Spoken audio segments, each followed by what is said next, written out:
प्रदेश के समस्त साथियों को नमस्कार। और आपने जो पूरी ताकत दिया है संगठन को, उसके लिए आप सबको बहुत बहुत बधाई। क्योंकि आपके ताकत और आपकी ऊर्जा के बल पर हम लोग बहुत नीचे से चल करके यहाँ पहुंचे। वो दिन भी था कि जब ये मन में विचार आता था कि हम लखनऊ की राजधानी में कार्यक्रम लगाएंगे तो मेरे पास लोग आएंगे कि नहीं आएंगे। तमाम लोग ऐसे थे कि कुछ दिनों तक ये रोकते रहे कि शुक्ला जी, गाजी जी, सुशील जी या इंद्रजीत जी या सुनील जी कोई कार्यक्रम करेंगे तो कोई नहीं जाएगा, मिश्रा कार्यक्रम करेंगे तो कोई नहीं जाएगा। वो हम लोगों को दलों में बांट रहे थे, जबकि हम लोग दिल से एक हैं, हम लोग विचार से एक हैं, हमारा जो उद्देश्य है एक है और हम अपने उद्देश्य की पूर्ति के लिए संघर्षरत हैं।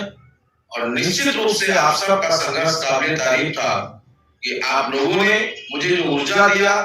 मैंने जब पहला कार्यक्रम लगाया 12 जनवरी 2023 को, तो लोगों ने कहा था कि 10,000 की गिनती क्लास नहीं होगी, लेकिन प्रदेश के शिक्षा में भाइयों बहनों अपने पदाधिकारियों का मैं आभार व्यक्त करता हूं कि आपने 70-80 हजार लोगों को ला करके ये साबित कर दिया पहले ही कार्यक्रम में कि जब भी कोई लड़ाई होगी और शिक्षा मंत्री के हित में कोई आंदोलन होगा या कोई संघर्ष होगा, उसमें शिक्षा मंत्री पीछे नहीं रहेगा।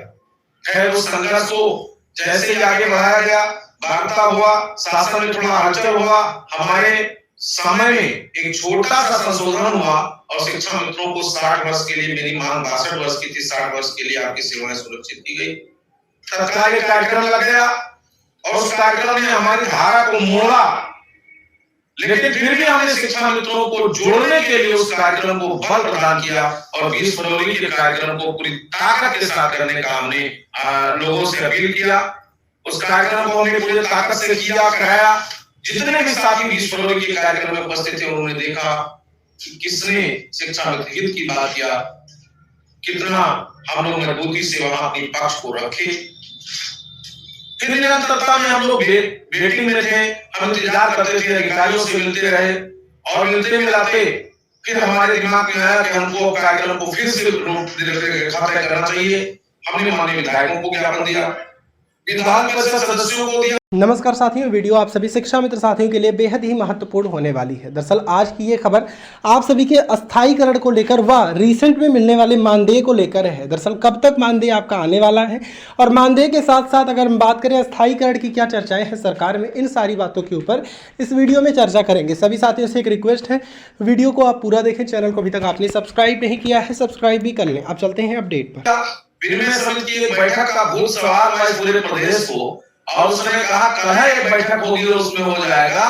तो उसमें 11 मेंबर थे। अब 11 लोगों से 11 माननीय विधान परिषद सदस्यों के साथ उनके माननीय अध्यक्ष उनका साहब से मिल करके हम लोगों ने अपील किया, अपनी मांग पत्र दिया, अपने समस्या रखा, अपने लोगों से अनुरोध किया, जो जिस जनपद का था, जो जिस मंडल का था, हमारे मंडल के साथ ही, प्रदेश के साथ ही, जनपद के साथ ही वहां जाकर के हमारे विधान परिषद सदस्य महोदय से मिल करके अनुरोध किया कि हमारी समस्याओं का समाधान हो। फिर उसके बाद हम लोगों ने कार्यक्रम को ब्रेक नहीं किया, माननीय मंत्रियों से मुलाकात किया और उसके बाद हमने 3 सितंबर का एक दिन चुना कि 3 सितंबर से और 10 सितंबर के बीच में प्रदेश के सभी सांसदों से मिलेंगे। जो माननीय सांसद पक्ष के हैं, विपक्ष के हैं, वो भारत सरकार में मंत्री हैं या किसी पद पर बैठे हैं, उन सब से मुलाकात करेंगे। और मैं बधाई दूंगा इस प्रदेश के अपने साथियों को, भाइयों बहनों को कि माननीय सांसदों के घेराव का कार्यक्रम हमारा इतना सफल रहा कि माननीय 73 सांसदों का पत्र संगठन को प्राप्त हुआ कि उन्होंने माननीय प्रधानमंत्री जी को, गृह मंत्री जी को, माननीय मुख्यमंत्री जी को, माननीय शिक्षा मंत्री जी को पत्र लिख करके इस बात से अवगत कराया कि शिक्षा मित्रों की समस्याएं ज्वलंत है, कि पीड़ा जायज है और इनकी समस्याओं का समाधान होना चाहिए। 30 सितंबर के कार्यक्रम के बाद फिर हमने अनवरत अक्टूबर में 18 अक्टूबर का कार्यक्रम लगाया और पूरे प्रदेश में हमारी पूरी टीम ने भ्रमण करके शिक्षा मित्रों को, जो टूटे हुए शिक्षा मित्रों को जोड़ करके खड़ा किया और एक विशाल आंदोलन करने का काम अगर इस पूरी सरकार में और पूरे सिस्टम में अपनी बात को रखने का बड़े सलीके के साथ अगर पूरी ताकत में किसी ने किया तो उसका नाम शिक्षा मित्र है। और प्रदेश के शिक्षा मित्रों ने दिखाया कि जब संघर्ष होगा तो हम आवाज एक है और एकता के साथ लड़ेंगे, हम बिखरे नहीं है और अभी हम जीवित हैं, अपनी बात को मजबूती से रख सकते हैं। और 18 अक्टूबर का दिन ऐतिहासिक दिन था और वहां दो बार जब माननीय मुख्यमंत्री जी के कार्यालय पे वार्ता नहीं हुई तो आपने ही ताकत और साहस दिया कि रात में 8:30 बजे कमेटी का निर्माण हुआ।